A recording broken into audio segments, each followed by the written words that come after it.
इस जेन स्ट्रीट वाले मामले को और डिस्कस करते हैं और हमारे साथ एक और सब्जेक्ट मैटर में नॉलेज रखने वाले इंसान जुड़े हैं। आशीष बहेती से बात करते हैं इस मामले को लेकर। Ashish ji, good morning.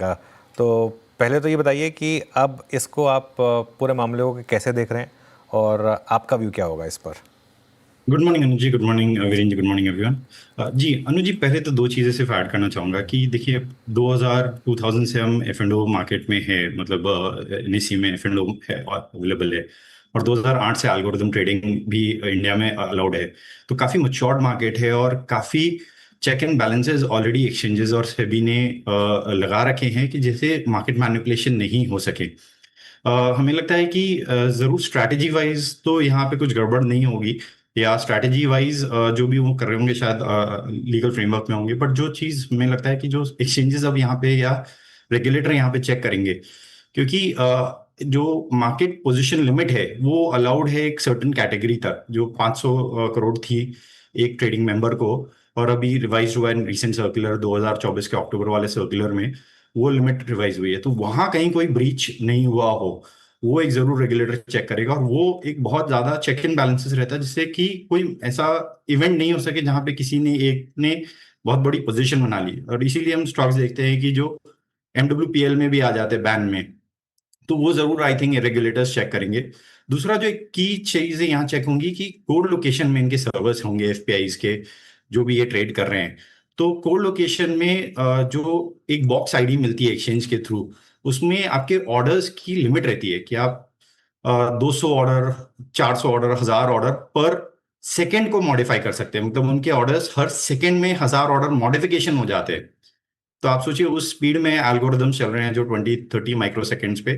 तो उसमें कहीं कोई ब्रीच हुई होगी, क्योंकि अगर जब ऐसे पोजीशंस बनते हैं तो स्पीड बहुत ज्यादा इंपॉर्टेंट होती है और सारे कोर लोकेशन सर्वर्स पे उनके आईडी चल रही होती है। तो उसकी कोई ब्रीच कहीं हुई है क्या? आई एम श्योर एक्सचेंजेस और रेगुलेटर्स ये जरूर चेक करेंगे, क्योंकि इतने बड़े मोमेंटम के लिए उनको बहुत ज्यादा स्पीड की एग्जीक्यूशन है। तीसरा जो एक एक्सचेंज का चेक एंड बैलेंसेस होता है कि order to trade ratio, I am sure उस पे भी इसमें इनकी और बहुत स्ट्रिक्ट जांच होगी कि ऑर्डर टू ट्रेड रेशियो, जैसे आपको याद होगा 2008 में, 2013 में ब्रिटेन में फ्लैश क्रैश हुए थे। और वो सिर्फ इसलिए हुए थे कि एक्सचेंज में ऑर्डर्स नहीं जा रहे थे, बट ट्रेड नहीं इतने हुए जितने ऑर्डर्स हुए। और ऑर्डर्स के कारण क्या होता है कि एल्गोरिदम्स ट्रिगर होने चालू हो जाते हैं कि बहुत सारे सेल ऑर्डर्स अगर आ रहे हैं तो एल्गोरिदम्स ट्रेड होने चालू हो जाते हैं, ट्रिगर होने चालू हो जाते हैं। तो वो ऑर्डर टू ट्रेड रेशियो एक लिमिट सेट की हुई एक्सचेंज की, अगर उसमें गड़बड़ हुई है तो हम श्योर वो भी चेक करेंगे। और जो मेरे को एक की कंसर्न है कि जैसे अभी बीएसई का एक कुछ दिन पहले हमने देखा था कि उनको कुछ उनके पेड क्लाइंट को उन्होंने अर्ली एक्सेस दे दिया था कुछ कॉर्पोरेट एक्शंस के। तो वैसे ही कुछ रेगुलेटर के यहाँ से कुछ जो कोर लोकेशन के पहले भी ऑलरेडी, जिसके कारण एनएससी का आईपीओ रुका हुआ है, वैसा कुछ कहीं इशू नहीं, कहीं अनर्थ हो जाए, वो अगर कहीं मशरूम हो जाता है वैसा कुछ इशू, तो ये बहुत बड़ा एक इवेंट हो जाएगा एक्सचेंजेस के लिए और मार्केट के लिए भी। जी। ओके, चलिए, तो ये इस समय एक क्लियर कट व्यू आशीष बहेती जी की तरफ से। गुरमीत चड्ढा भी हमारे साथ। आशीष, आप बने रहिए हमारे साथ। गुरमीत जी, गुड मॉर्निंग। गुरमीत जी, आप कैसे देख रहे हैं इस पूरे के पूरे मामले को? क्योंकि लगातार, और हम क्योंकि सीएनबीसी आवाज़ पर हमेशा रिटेल की हक की बात करते हैं, और इस 24 अप्रैल 2024 पहली बार हमने ये मुद्दा रेज़ किया था, तब से लगातार हम इस मुद्दे पर बात करते आए थे। आज जो सेबी ने कदम उठाया, आप कैसे देख रहे हैं इसको? गुड मॉर्निंग अनुज। मुझे याद है बहुत अच्छे से, हमारी कई बार चर्चा हुई है इस चीज को कि रिटेल कैसे पैसे लूज कर रहा है। देखिए, एक चीज होती है लीगैलिटी और टेक्निकलिटी, उसमें आप चाहे शायद जस्टिफाई भी कर पाएंगे। और एक होता है जो मार्केट रेगुलेटर का काम है कि मार्केट स्टेबिलिटी, फेयर प्रैक्टिसेस और मैनिपुलेशन। कोई भी प्रैक्टिस ऐसी नहीं होनी चाहिए जो शेयर प्राइसेस को मैनिपुलेट करे और ल्योर करे एक वीकर इन्वेस्टर को उसके ट्रैप में आने के लिए। तो एक लाइन ड्रॉ करना जरूरी है। और कई बार मैं हमेशा ये बात बोलता हूँ, बिजनेस में एथिक्स उतनी ही जरूरी है जितनी प्रॉफिटेबिलिटी है। और लॉन्ग टर्म में इन दोनों का बैलेंस होना बहुत जरूरी है, नहीं तो आपको नुकसान हो सकता है। और यहाँ पे बिल्कुल बहुत एविडेंट था अनुज, दिन में 3-4 बार बैंक निफ्टी 1-2% ऊपर नीचे हो जाता था। जो सेबी का ऑर्डर है बड़ा क्लियर है। आप देखिए 17 जनवरी को जब मार्केट खुला तो बैंक निफ्टी नीचे खुला क्योंकि एचडीएफसी बैंक के नतीजे कमजोर थे। और आपने 7-8 मिनट में इतनी बाइंग करी कि पुट ऑप्शन जो है बहुत चीप हो गया, और आपने फिर उस पे मार्केट पे शॉर्ट करके पैसा बनाया और फिर वापस से कंकरेंट ट्रेड्स किए, और ये कई बार हुआ। और एक वार्निंग लेटर भी गया फरवरी में, कई इस और ये काफी समय से चल रहा है, ऐसा नहीं है कि सभी ने नीजक के रिएक्शन लिया है। तो मेरे हिसाब से ये बहुत अच्छा मैसेज है ब्रॉडर मार्केट पार्टिसिपेंट्स को। और ये हम एडवांस एल्गो और हाई फ्रीक्वेंसी ट्रेड्स के बहाने आप बेसिकली मसल पावर यूज कर रहे थे मैनिपुलेट करने के लिए। तो कहीं ना कहीं मैसेजिंग बहुत इंपॉर्टेंट है, और ये अभी चलेगा, मतलब ये इंटरिम ऑर्डर है तो इसको चैलेंज होगा, इसमें कई सारे और आएंगे। और मुझे लगता है कहीं ना कहीं इंडेक्सेस जो एक्सचेंजेस हैं इनकी भी जवाबदारी है कि पर्टिकुलर एक्सचेंज को इतना लोडेड ना करें दो तीन स्टॉक से कि बहुत इजी हो जाए, थोड़ा बैलेंस बना के रखें, फ्रीक्वेंट चेंजेस ना करें इन एंड आउट इंडेक्स में, थोड़े बहुत मार्केट कैप मूवमेंट में। तो थोड़ा मुझे लगता है एक सिस्टम लेवल पे भी और ब्रॉडर स्ट्रक्चरल रिफॉर्म की जरूरत है। हाँ, ओके, चलिए दोनों को स्क्रीन पर रखिए क्योंकि ये बहुत स्पेशल कॉन्वर्सेशन इस समय हो रही है, इसको थोड़ा हम एक्सटेंड कर रहे हैं अब। अच्छा, इसमें एक और चीज़ इंटरेस्टिंग है जो मेरे सेबी के सोर्सेज कह रहे हैं कि ऑब्वियसली अब जेन स्ट्रीट का ये आर्गुमेंट होगा कि जो हमने किया वो इलीगल नहीं है, लेकिन जैसे कहते हैं ना कि कई बार आप इतने कॉन्फिडेंट हो जाते हैं कि आप कोई ना कोई गलती तो करते हैं, और उसमें जो ओवरऑल ऑर्डर हैं उसका साइज़ वो क्या, और जो ओवरऑल पोजीशनिंग है एक ही क्लाइंट की, क्या वो जो सेबी के एग्जिस्टिंग लॉज हैं उनको क्या उनको वो पार कर रहा है। आशीष जी, क्या ये एक तरीका हो सकता है ये देखने के लिए कि कितने ऑर्डर गए और एक ही क्लाइंट के कितनी पोजीशन ली गई एक ही ऑप्शन को लेकर, क्या इस पर सेबी थोड़ा सा अपनी आर्गुमेंट दे सकता है यहाँ पर, क्योंकि जेन स्ट्रीट जाएगा तो जरूर सेट में। जी जी जी अनुज, इनफैक्ट मेरे को लगता है कि सेबी शायद उसी में ज्यादा फोकस करेंगे, क्योंकि देखिए जो स्ट्रैटेजी ट्रेड हुई होंगी वो तो मार्केट में अगर आप एक हेज करके या एक ऑप्शन बाय करके फ्यूचर्स को सेल कर रहे हैं तो वो अलाउड है।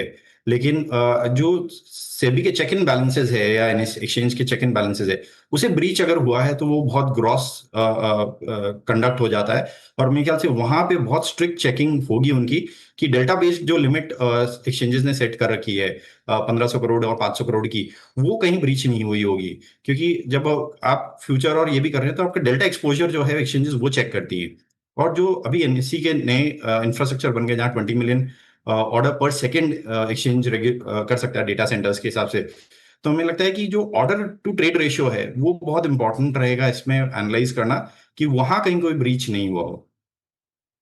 बिल्कुल गुरमीत जी, इसमें एक और चीज़ जो है और पिछले 1.5 साल में एक चीज़ आपको याद होगा, बहुत लोगों का थोड़ा सा कॉन्फिडेंस हिला था, सबको ही लग रहा था कि यार ये एक्सपायरी वाले दिन कुछ ना कुछ तो होता है, ये तो गैम्बलिंग बन गई है, बड़े प्लेयर्स कुछ ना कुछ मूव कर रहे हैं, इससे ज़्यादा तो पैसा हम कसिनो में बना लेते हैं जितना पैसा हम मार्केट में वो करते हैं, तो मार्केट ही सबसे बड़ा कसिनो बन गया था।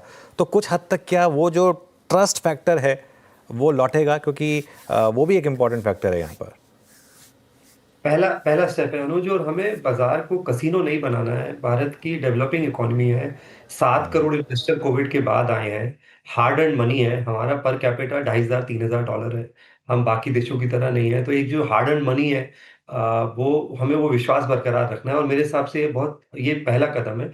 और एट द सेम टाइम जो बाकी ब्रोकरेजेस हैं, एडवाइजर्स हैं, एक्सचेंजेस हैं, उनकी भी रिस्पॉन्सिबिलिटी है कि हम इन्वेस्टर एक्सपीरियंस पे कॉम्प्रोमाइज ना हो, एथिक्स पे कॉम्प्रोमाइज ना हो। अब देखिए ब्रोकरेज को लेके मैंने देखा है कुछ फॉरेन ब्रोकरेजेस को ज्यादा ब्रोकरेज दी जाती है जब क्यूआईपीज वगैरह आते हैं, और वहां पे भी होता है। तो कई लेवल पे है, ये खाली एक एफएनओ और कैश का कंकरेंट ट्रेड नहीं है। हमें मार्केट को एफिशिएंट भी बनाना है, ट्रांसपेरेंट भी बनाना है, और एक जो बिजनेस एथिक्स है वो बहुत बहुत इंपॉर्टेंट है, हमारी जवाबदारी है रिटेल निवेशक के लिए। क्योंकि देखिए बहुत समय से इंडिया की स्टोरी हम बात करते हैं, 3% 4% लोगों ने मार्केट में पार्टिसिपेट किया है, क्योंकि पीछे इतने सारे इश्यूज हुए हैं 90s में, मैं नाम नहीं लेना चाहूंगा। तो ये और अब जब नई जनरेशन आ रही है, हर क्वार्टर 1 करोड़ नए डीमैट अकाउंट खुल रहे हैं, तो ये बहुत जरूरी हो जाता है कि उनका इंटरेस्ट ध्यान रखा जाए। और जो है, और ये एक्सचेंज की भी रिस्पॉन्सिबिलिटी। अभी अच्छा है सेबी ने 2 एक्सपायरी कर दी, रोज ही कोई ना कोई एक्सपायरी होती थी, रोज कुछ ना कुछ कोई स्टॉक्स एफएनओ में इंक्लूड हो रहे हैं। तो ये थोड़ा सा मुझे लगता है मार्केट पार्टिसिपेंट्स की भी जवाबदारी है कि लंबा व्यू लें, शॉर्ट टर्म ट्रांजैक्शनल व्यू ना लें।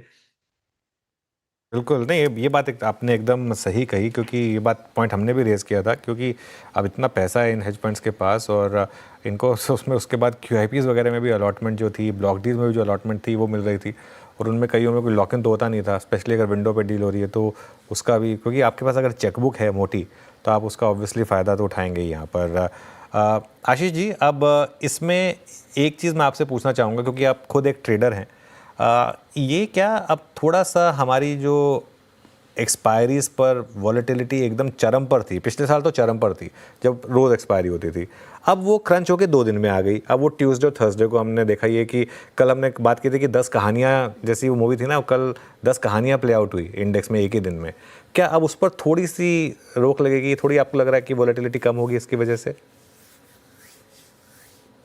जी, जी, ज़रूर कम होगी।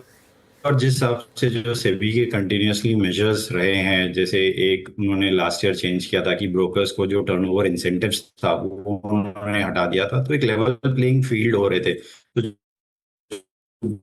बड़े ब्रोकर्स थे, उनको लग रहा है कि जीरो डीटी जैसे जैसे कम हो रहा है अब मार्केट में, जीरो डीटी अब से 2 ही रह गए हैं, तो मुझे लग रहा है कि अब ये मार्केट और स्टेबल और वो रहेगा, और वोलेटिलिटी यहाँ पे और कम होती हुई देखने मिलेगी। ओके, गुरमीत, ये इस सब से लेकिन एक सबक भी सीखने की ज़रूरत है रिटेल को, क्योंकि ये मामला लंबा चलेगा अभी, है ना, और हो सकता है कि आगे भी। एक और चीज़ मैं क्लियर कर देता हूँ, सेबी ने ये नहीं डिसाइड किया है कि इनको परमानेंटली बार किया जाए, क्योंकि फिर वो थोड़ा सा मामला और लीगल उसमें फंस जाता। सेबी ने उनको बार किया है जब तक आप ये अमाउंट ना दें, जब तक आप एस्क्रो में जमा ना करा दें, उसके बाद, क्योंकि आप एस्क्रो में पैसा जमा कराइए, उसके बाद वो केस होगा जो भी होगा। सपोज़ करिए कि ये मामला अब लंबा चलता है, सैट से अगर स्टे मिलता है, तो उस बीच में रिटेल का पॉइंट ऑफ व्यू क्या होना चाहिए? कि क्या वीकली ऑप्शंस को कम्प्लीटली इग्नोर करो, सीधा सिर्फ फ्यूचर्स के थ्रू ट्रेड करो? क्योंकि देखिए, ट्रेडिंग में पैसा बनता है, अगर आप ढंग से काम करें तो बनाना भी चाहिए। तो छोटा ट्रेडर कैसे काम करे फिर? अ, अनुज, मैं हमेशा ये बोलता हूँ कि रिस्क मैनेजमेंट फ्रेमवर्क बहुत इंपॉर्टेंट है। आप रिस्क मैनेज करेंगे, रिटर्न अपने आप बनेगा। और कहीं न कहीं जैसे आरबीआई, आप देखिए अभी यूपीआई को लेके कितने इन्फो रोज़ हमारी कॉलर टोन से लेके टीवी में लेके एक इन्फॉर्मेशन आ रही है कि आप फिशिंग का शिकार ना हो। म्यूचुअल फंड ने भी जब बाज़ार गिर रहा था फ़रवरी-मार्च में, तो बताया कि कैसे बने रहना ज़रूरी है। कैंपेन लॉन्च हुई, म्यूचुअल फंड सही है के अलावा। आई थिंक एक बहुत एजुकेटिव कैंपेन निकालने की ज़रूरत है एक्सचेंजेस को, रेगुलेटर को, कि कैसे आप अपनी रिस्क मैनेज करें ऑप्शंस में। कैसे आपको जो है स्टॉप लॉस लगाना है, किस फ्रेमवर्क में काम करना है। मेरे बहुत सारे फ्रेंड्स थे जिन्होंने जॉब छोड़ के ट्रेडिंग शुरू कर दी थी। हम कई बार जो मार्केट के मूव को हम अपने जो है इंटेलिजेंस से कन्फ्यूज़ कर लेते हैं, वो लक होता है। कई बार आप साइकिल में पैसा बना रहे होते हैं। तो एक रिस्क फ्रेमवर्क की बहुत ज़रूरत है। मैं ट्रेडिंग को बुरा नहीं मानता, मैं हालाँकि फंडामेंटल साइड पे हूँ, मैं ट्रेडिंग नहीं करता हूँ। बट मैं सबको ये बोलता हूँ कि ईज़ी मनी नहीं है मार्केट में, ये मेहनत का काम है। ये ऐसा नहीं है कि आप एक सडनली आप उठेंगे किसी दिन, आपने किसी किसी ने आपको टिप दी। तो प्रॉपर इसकी स्टडी करिए टेक्निकल्स की, ज़रूरत पड़ी तो कुछ अच्छे इसमें एनएसएम के कोर्सेज़ आते हैं, लीजिए। और एक कैंपेन की ज़रूरत है, मुझे लगता है सारे मार्केट पार्टिसिपेंट्स से लेके ब्रोकर्स को लेके, रेगुलेटर से लेके, एक्सचेंजेस से लेके, कि कैसे रिस्क फ्रेमवर्क मैनेज करना है। ये बहुत ज़रूरी है। आज 80-90% वॉल्यूम एफएनओ है अनुज। तो हम कैश साइड इतनी कैंपेन रन करते हैं, म्यूचुअल फंड्स पे इतनी कैंपेन रन करते हैं, जो मेन मार्केट कंपोजिशन है, जहाँ मेन रेवेन्यू कंपोजिशन है, वहाँ पे मुझे लगता है हमने उतना नहीं किया जितना करना चाहिए। चलिए, एक और एक्सपर्ट हमारे साथ इस शो में जुड़े हैं, उनको भी जोड़ते हैं। आशीष चतुर मोहता, जेएम फाइनेंशियल के पोर्टफोलियो के मैनेजिंग डायरेक्टर, वो भी जुड़ते हुए। आशीष, गुड मॉर्निंग। और आशीष, आपने खैर काफ़ी ट्रेडिंग देखी है, और आपने काफ़ी ये सब चीज़ें, आई एम श्योर, जब आप ट्रेडर थे और इवन जब आप पीएमएस मैनेजर रहे, आपने ये सब काफ़ी करीब से देखा भी है। सेबी के इस ऑर्डर को आप कैसे देख रहे हैं? और यहाँ से अब क्या, अगर ये मामला पूरा का पूरा सेबी के फेवर में जाता है, तो आगे जाकर क्या इसका थोड़ा सा वॉलेटिलिटी पर इम्पैक्ट थोड़ा सा कम होगा क्या? गुड मॉर्निंग अनुज। तो पहली बात तो आपको भी बहुत बहुत मैं धन्यवाद कहना चाहूँगा। मुझे याद है बीच में आपने इस कैंपेन के ऊपर और इस बारे में बहुत बार बात की कि ये जो वोलेटिलिटी मार्केट के अंदर में बनी है, ये बहुत ही अनरीजनेबल नजर आती। जो मार्केट को बहुत ही क्लोजली वॉच करते थे, उन्होंने देखा है कि कैसे वोलेटिलिटी का जंप हमें इंट्राडे बेसिस पर कई बार देखने को नजर आता था। जबकि ये एक नॉर्मल धारणा है कि जब भी आईवीज में या इम्प्लाइड वोलेटिलिटी में जंप आएगा, कहीं ना कहीं एक प्राइस एक्शन पहले दिखना नजर शुरू होगा और उसका इंपैक्ट वोलेटिलिटी के अंदर में होता था। पर अभी कुछ समय से हम ये देख रहे थे कि आईवीज में सडनली कभी भी स्पाइक आना, आईवीज में कभी भी सडनली ड्रॉप आना, जबकि ऐसा कोई प्राइस एक्शन उस समय पर रिफ्लेक्ट नहीं होता था। तो ये कहीं ना कहीं हम जो कहते थे 95%, 98% ट्रेडर्स मार्केट में लॉस कर रहे थे, उसका कहीं ना कहीं एक बहुत बड़ा कारण था कि ये जो जिसको हम कहते थे बेसिक फाउंडेशन ऑफ जो डेरिवेटिव्स मार्केट थी, वो कहीं ना कहीं थोड़ी सी इस समय पे हिली पड़ी थी। और मुझे लगता है इस तरह का जो सेबी ने कदम लिया है, ये एक बहुत इंपॉर्टेंट कदम है। इससे कहीं ना कहीं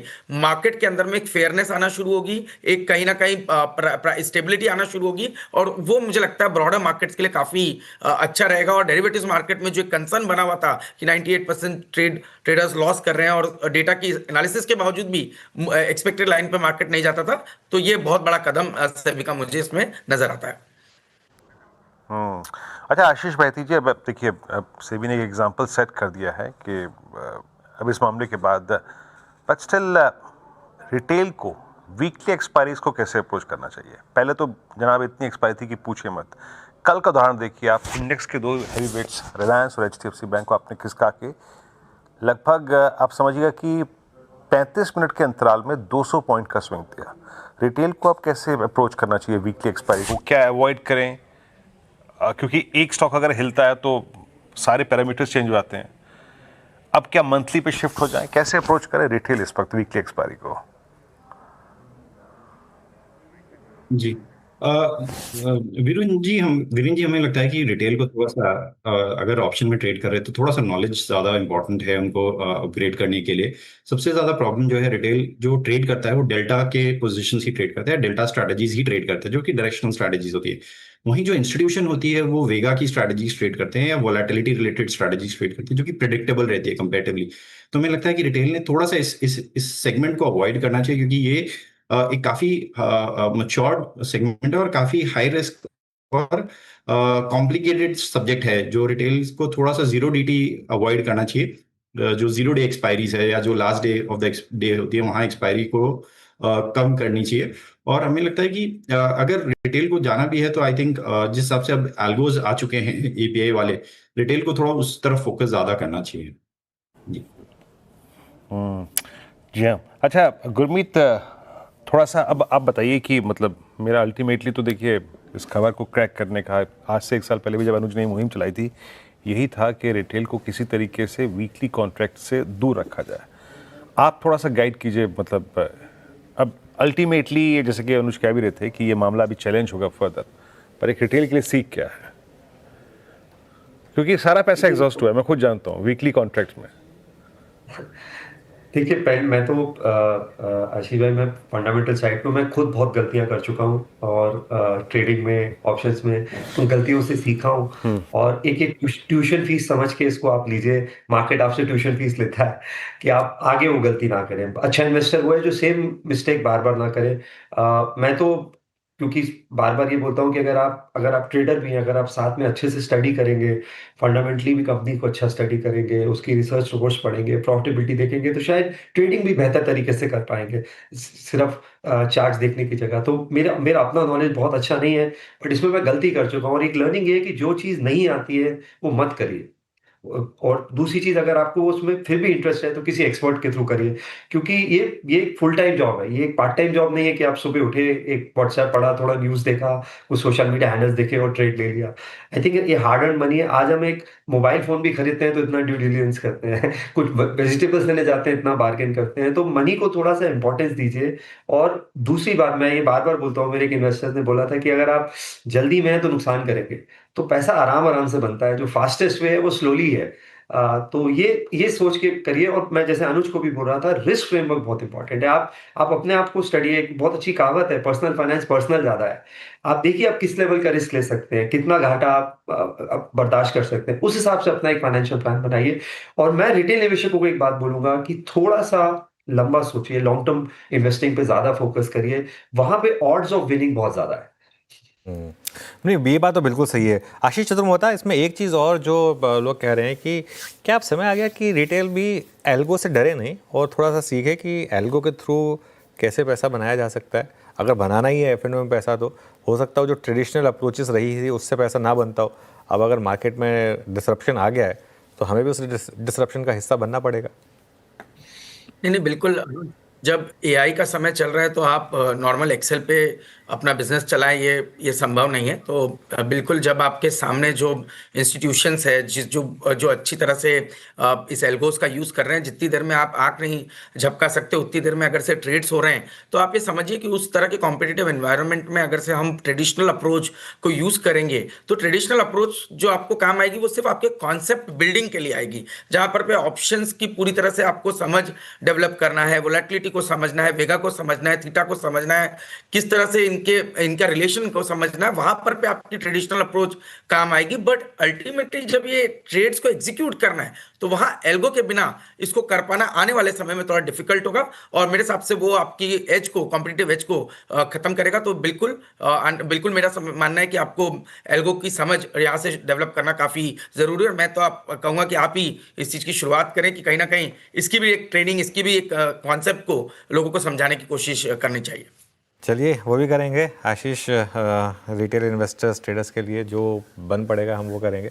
ये वाला मामला हमने पूरा रेज़ किया ही है वैसे भी पिछले 1-1.25 साल से, और मुझे खुशी है कि सेबी ने उसका संज्ञान लिया। और मैं सुबह से एक्चुअली मेरी सेबी ऑफिशियल से बात भी हो चुकी है, उन्होंने भी मुझे इस चीज़ को लेकर कहा कि सीएनबीसी आवाज़ ने इस मुद्दे को उठाया, उन्होंने भी इस चीज़ का संज्ञान लिया। तो मैं खुश हूँ इस चीज़ को लेकर।